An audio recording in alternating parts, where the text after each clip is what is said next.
Welcome दोस्तों, मैं doctor Gajanan Jadav आपका स्वागत करता हूं ला डेंसिटी हेयर ट्रांसप्लांट सेंटर में। आज का हमारा टॉपिक है हेयर वीक या हेयर ट्रांसप्लांट। तो बहुत सारा कंफ्यूजन लोगों के दिल में दिमाग में चलते आ रहा है बहुत दिनों से कि ये सर मुझे तो बहुत डर लगता है, मैं हेयर पैच करूंगा बट हेयर पैच के साइड इफेक्ट्स तो नहीं होंगे। कुछ लोग बोलते हैं सर नहीं, हेयर पैच तो टेम्पररी इलाज है, मेरे को परमानेंट इलाज चाहिए, मैं हेयर ट्रांसप्लांट कर लूंगा। सो आज ये जो डिस्कशन होने वाला है कि आप किस में फिट हो रहे हो, आपके लिए बेस्ट चॉइस क्या होगा, किस पॉइंट के आधार पर आपको हेयर पैच या हेयर ट्रांसप्लांट डिसाइड किया जाएगा। इस चीजों को हम आज विस्तार से देखने वाले हैं। तो चलिए स्टार्ट करते हैं हेयर पैच के साथ, क्योंकि हमारा तो हेयर ट्रांसप्लांट का सेंटर है बट हेयर पैच के भी कुछ पॉजिटिव्स है। तो हम कुछ बायस नहीं रखेंगे, कंप्लीटली अनबायस्ड वीडियो होगा। जिसके जो पॉजिटिव्स है उसको बोला जाएगा, जिसके नेगेटिव्स है उसको कंप्लीटली आपके सामने एक्सपोज किया जाएगा। सो हेयर पैच होता क्या है? देखिए, हेयर पैच और हेयर वीक ये बेसिकली दो ब्रॉड टर्मिनोलॉजीज है, दोनों को मिला के हम लोग बोलते सकते हैं कि हेयर सिस्टम, इसको आज नया वर्ड दिया गया है। तो हेयर वीक जो होता है बेसिकली लॉन्ग हेयर्स होते हैं, और जिन लोगों में कंप्लीट बॉल्डनेस हो चुका है, मतलब बाल ही नहीं है, इन लोगों के अंदर हेयर वीक यूज किया जाता है। हेयर वीक मतलब आपको कंप्लीट कहीं पे भी बाल नहीं है, एलोपेशिया टोटल पेशेंट मान के चलिए पूरा उसको चाई लगाया हुआ है कुछ, ये जो उसके वजह से उसके पूरे बाल निकल गए हैं, तो उसके लिए हम हेयर वीक कंसीडर करते हैं। फीमेल में दोनों भी चीजें यूज कर सकते हैं, हेयर वीक भी आता है, हेयर पैच भी आता है। बट फीमेल यूजुअली अपने बालों को मुंडवाना नहीं चाहते हैं, इसलिए उनके अंदर हेयर पैच बहुत रेयरली यूज होता है और हेयर वीक ही ज्यादा यूज किया जाता है। रही बात हेयर वीक की लाइफ की और उसके मेंटेनेंस की, यूजुअली हेयर वीक जो होता है उसका मेंटेनेंस कम होता है हेयर पैच की वजह से, बिकॉज इसका जो फिक्सिंग होता है हेयर वीक का यूजुअली क्लिप्स के ऊपर आधारित होता है फीमेल्स में। मेल्स के अंदर यूजुअली वो साइज के हिसाब से उसको टाइटली फिट किया जाता है, और इसके अंदर ग्लू सिस्टम बहुत रेयरली यूज होता है, इसलिए मेंटेनेंस कम होता है। और यूजुअली हम लोग बोलते हैं रात को निकाल के रखना चाहिए हेयर वीक को। हेयर पैच को यूजुअली निकाला नहीं जाता है, हेयर वीक को निकाला जाता है रात को। सो ये हो गया हेयर वीक के बारे में। अब चलते हैं हेयर पैच में। Hair patch basically is a patching, मतलब क्या है, जहां पे कहीं पे कुछ गैप्स है उसको भरा जा रहा है पैच के द्वारा। मतलब अगर आप यहां से लेकर यहां तक गंजे हो गए हो तो इसके लिए हम हेयर पैच का यूज करते हैं।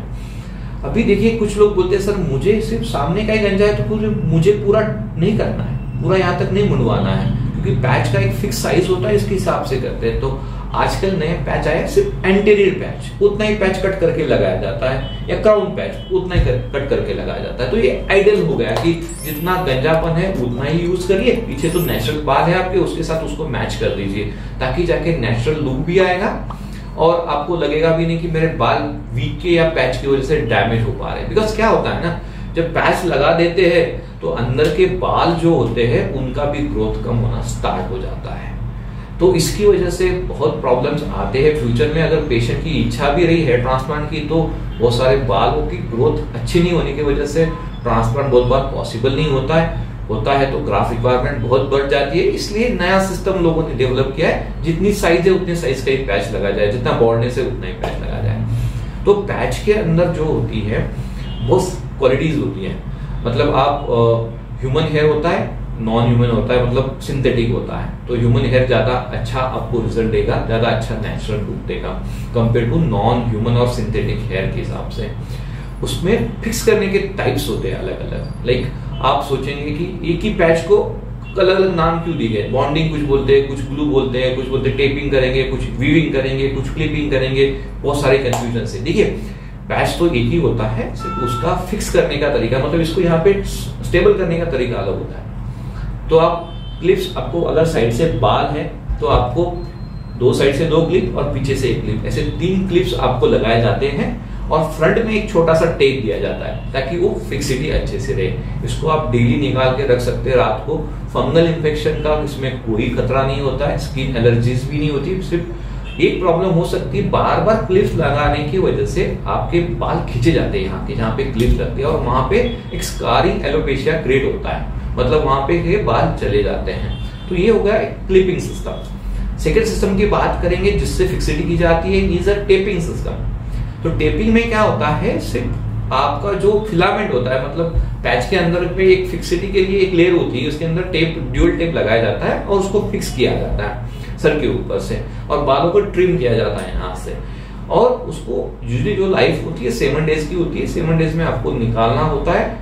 आप हेड वॉश कर सकते हो अंदर से शैम्पू विम्पू लगा के मस्त, और बाद में फिर से आप खुद ही इसको फिक्स कर सकते हो। तो इसमें आपको टेक्नीशियन की जरूरत नहीं होती है। आप चाहिए तो बाद में 1 महीने के बाद इसको क्लीन करवाने के लिए टेक्नीशियन के पास लेके जा सकते हैं, या खुद इसको क्लीन भी कर सकते हैं कुछ दिनों के बाद, once you experience in it. तो ये हो गया सेकंड सिस्टम। थर्ड सिस्टम जो ज्यादा पॉपुलर है आजकल की यंगस्टर्स में, वो है ग्लू बॉन्डिंग सिस्टम। इसके अंदर टेप यूज किया जाता है और ग्लू यूज किया जाता है, like it's a sticking material जो आपके स्किन के ऊपर टेप के साथ चिपकाया जाता है। इसका फायदा ये है, ये निकलता नहीं है।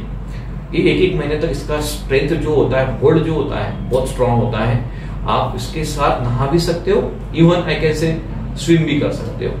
तो इसका फिक्सिटी इतना नेचुरल होता है कि लोग पहचानते नहीं है कि ये सच्ची में कुछ है क्या। खींचने की कोशिश करेंगे तो भी निकल नहीं आता है। तो जो टेंशन होता है कि मैं आगे फंक्शन में जाऊंगा तो मेरा बाल निकल गए, मेरा वीक निकल गया तो क्या होगा, एम्बेरसमेंट होगी, या फिर मैं बहुत ज्यादा ऑकवर्ड कंडीशन में फंस जाऊंगा, तो इसमें थोड़े चांसेस कम होते हैं कि आपका निकलने के चांसेस यूजुअली बहुत कम होते हैं। तो ये आजकल यंगस्टर में बहुत पॉपुलर है, इसका फिक्सिटी सबसे ज्यादा अच्छा होता है।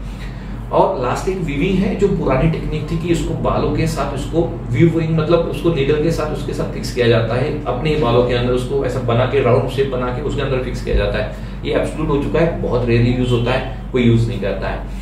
तो ये हो गया आपका बेसिक हेयर पैच हेयर वीज के लिए। एडवांटेजेस क्या है, किसने करना चाहिए किसने नहीं करना चाहिए, उस पॉइंट पे आता हूं। देखिए, आपके पास अगर डोनर नहीं है, आपके बाल सिर्फ 2 फिंगर बचे पीछे से, don't go for hair transplant. Hair patch hair wig ही आपका ऑप्शन है। आप कंप्लीट कवरेज जो होगा हाई डेंसिटी के साथ, एक इम्पॉसिबल है, हेयर ट्रांसप्लांट नहीं करना चाहिए। तो इसके लिए ये hair patch hair wig best option है। सेकेंड थिंग है कि आपको कंटिन्यूअस स्किन एलर्जी का इशू है, फंगल इन्फेक्शन होते रहता है, स्वेटिंग बहुत एक्सेसिव है, आपके ऑलरेडी आपके ऊपर फंगल इन्फेक्शन बैठ के रहा है, बहुत ज्यादा इचिंग है, स्किन का डैमेज हो चुका है फंगल इन्फेक्शन की वजह से, स्वेटिंग कंट्रोल ही नहीं हो पाती है। ये लोगों ने हेयर पैच हेयर विंग नहीं करना चाहिए। आपके पास भले ही डोनर नहीं है तो आप चाहिए तो मत करिए, ट्रांसप्लांट भी मत करिए, हेयर पैच हेयर विंग मत करिए। अगर इसके अंदर कुछ करना है आपको, एक ऑप्शन है टेपिंग, आप सजेस्ट कर सकते हैं, जो 6-7 दिन में आप निकाल के हेड वॉश करके एंटी डैंड्रफ शैम्पू के साथ, या जो भी सेबोरिक डर्माटाइटिस का इशू है इसको कंट्रोल करके इसको कर सकते हैं। ग्लू बॉन्डिंग आपके अंदर बिल्कुल भी कॉन्ट्राइंडिकेटेड है, आप नहीं करेंगे इसके अंदर। चलिए आगे चलते हैं, कौन कर सकता है। जैसे मैंने बताया था कि एलोपेशिया एरिएटा, मतलब जिसके बाल ही नहीं है, उनके लिए वीक बेस्ट ऑप्शन होता है। फीमेल्स है जिसके अंदर कैंसर की वजह से, या मेल्स में कैंसर की वजह से, कीमोथेरेपी की वजह से आपके बाल चले गए, इन लोगों में वीक को कंसिडर किया जाता है, बिकॉज बहुत सारे कीमोथेरेपीज बंद करने के बाद 6 महीने के अंदर फिर से बाल आते हैं। तो ये टेम्पररी सॉल्यूशन के लिए ये ऑप्शन अच्छा होता है, वीक का ऑप्शन। ये 2 फैक्टर मैंने बता दिए, स्किन एलर्जी या आपको जो ग्लू है या टेप है उसके साथ एलर्जी हो रही है तो आप इसको पैच को यूज नहीं करेंगे। तो पैच और कौन सी चीजों में यूज की सकते, कौन सी कंडीशन में हम यूज कर सकते हैं। आपको इमीडिएट रिजल्ट चाहिए, भले आपको फंक्शन में जाना है, आपके कुछ शादी है, या कुछ भी आपके अंदर कुछ फंक्शन है जिसके अंदर आपको बाल चाहिए, तो इमीडिएट इफेक्ट के लिए पैचेस अच्छे हैं, आप यूज कर सकते हैं, कोई प्रॉब्लम नहीं है। बाद में और कौन सी कंडीशन है जिसके अंदर यूज कर सकते हैं पैचेस को। देखिए, अगर आप नहीं चाहते हो कि मुझे कोई सर्जरी करनी है, आपको कोई दूसरी डिसऑर्डर है, थायराइड अनकंट्रोल है, डायबिटीज अनकंट्रोल है आपकी, और ये सब चीजों की वजह से आपका हेयर ट्रांसप्लांट पॉसिबल नहीं है, आप बहुत डर रहे हो, या आपको एनेस्थीसिया से एलर्जी है, या और कोई कंडीशन जिसके अंदर डॉक्टर सजेस्ट नहीं करते कि आपको सर्जरी करनी चाहिए, इसके अंदर आपके लिए पैच और विग सिस्टम एक बेस्ट ऑप्शन हो सकता है। बट क्या करेंगे इसके बाद, उसको प्रॉब्लम्स नहीं होना चाहिए, इसके लिए आप क्या कर सकते हो इसके अंदर, तो इसका प्रॉपर सर्विसिंग इंपॉर्टेंट होती है, क्योंकि उसके बाद जो आपका स्वेटिंग होता है, जो भी आपके स्वेटिंग की वजह से आपका स्वेट ग्लैंड की वजह से जो बाहर निकलता है वो क्लीन होना जरूरी, नहीं तो फिर फंगल इन्फेक्शन के चांसेस होते हैं। इसलिए servicing very important. Taping is a good option जिनके अंदर पसीना बहुत ज्यादा आता है, एंड वीक जिनके अंदर बाल ही नहीं, ये सब हो गया। चलिए अब चलते हैं कॉस्ट की तरफ। हेयर वीक बेटर या hair transplant better cost wise? देखिए हेयर वीक जो होता है वो 5000 से भी मिल सकता है, जो होता है कि आर्टिफिशियल हेयर के साथ। Natural human hair wigs usually start होते हैं 7000 से लेकर आप जो चाहिए वो कॉस्टिंग तक मिल जाएंगे आपको। तो हम सजेस्ट करते हैं कि आपने स्टार्ट में एक 7000 के आसपास का पैच यूज करना चाहिए, 10000 तक जो मीडियम रेंज में हो, ताकि आपको सूट होता है नहीं होता है, एलर्जीज होती है, फंगल इन्फेक्शन होता है या इचिंग का बहुत ज्यादा प्रॉब्लम होता है, तो वो समझ में आना चाहिए। तो इसलिए starting with low to medium range आपने करना चाहिए। और कॉस्ट जो होती है मैंने आपको बता दी 7000 टू 70000 तक भी आ सकती है, बट ये जो कॉस्ट है वो परमानेंट कॉस्ट नहीं है, आपको एवरी 1 to 1.5 ईयरली इसको चेंज करना पड़ता है। तो इसलिए एक बार आपने ले लिया और खत्म हो गया ऐसा नहीं है, उनका लाइफ होता है। तो आपको 20-25 हजार रुपए का 2-3 साल में खर्चा आने के चांसेस है। मेंटेनेंस होता है 700 to 1000 रुपीज का हर महीने का मेंटेनेंस इसके अंदर आता है आपको, और थोड़ा 1 महीने में टाइम देना पड़ता है आपको सर्विसिंग के लिए इसको। तो ये हुआ कॉस्ट एंड सर्विसिंग के बारे में hair wig, hair transplant, hair wig और हेयर पैच के बारे में। चलिए अभी आते हैं मेन इशू है ट्रांसप्लांट। अभी ट्रांसप्लांट करना चाहिए नहीं करना चाहिए, किसने करना चाहिए किसने नहीं करना चाहिए?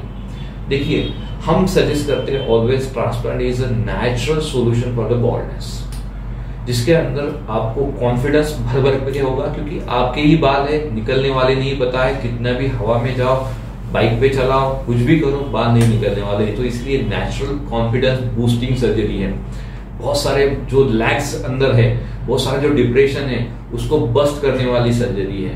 तो ऑलवेज मैं बोलूंगा अगर आपके पास डोनर है, आपके पीछे के बाल अच्छे, गो फॉर हेयर ट्रांसप्लांटेशन, क्योंकि इसके जैसा कॉन्फिडेंस आपको कभी हेयर वीक नहीं दे पाएगा। ये गारंटेड है, ये मैंने बहुत लोगों में देखा है। ऐसा नहीं कि मैं बोल रहा हूँ कि हेयर ट्रांसप्लांट मुझे नहीं बेचना है। मेरे पास अभी for your fine information I would like to tell you, हमने नॉन सर्जिकल हेयर रिस्टोरेशन मतलब हेयर वीक, हेयर पैचेस का भी स्टार्ट किया है। जो पेशेंट हमारे पास ग्रेड 7 आते हैं जिनके पास डोनर नहीं है, हम उनको अभी हेयर पैच सजेस्ट करते हैं।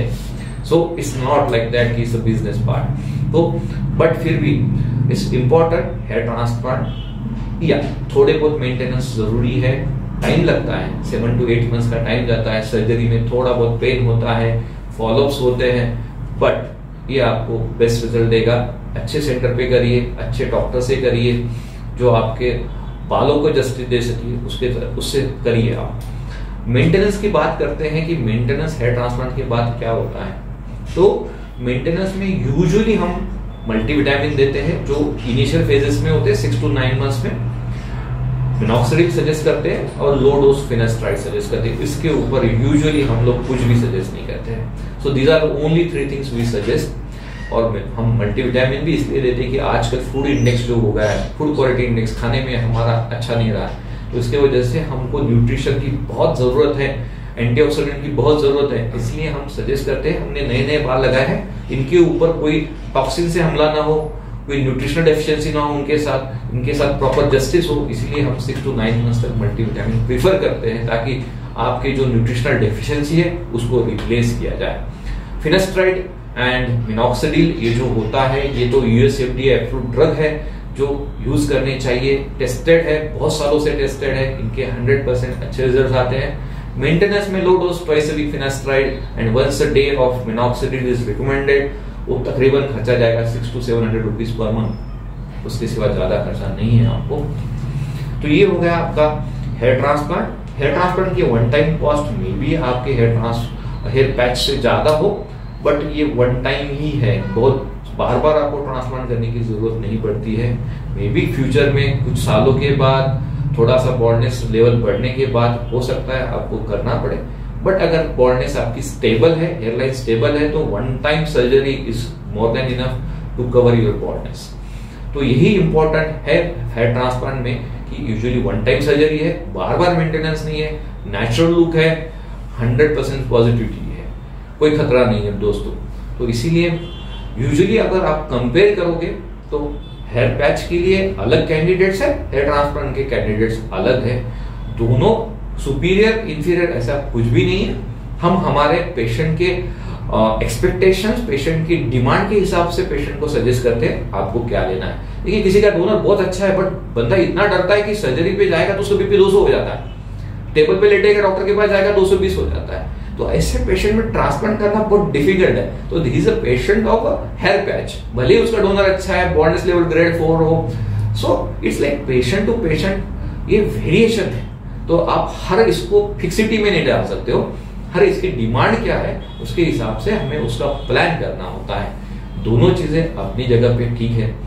पेशेंट जो चाहता है वो हम बेस्ट देने की कोशिश ऑलवेज करते हैं। Large density is only known for 100% patient satisfaction और कुछ नहीं है। So thank you for watching this video. See you soon with a new video. Thank you very much.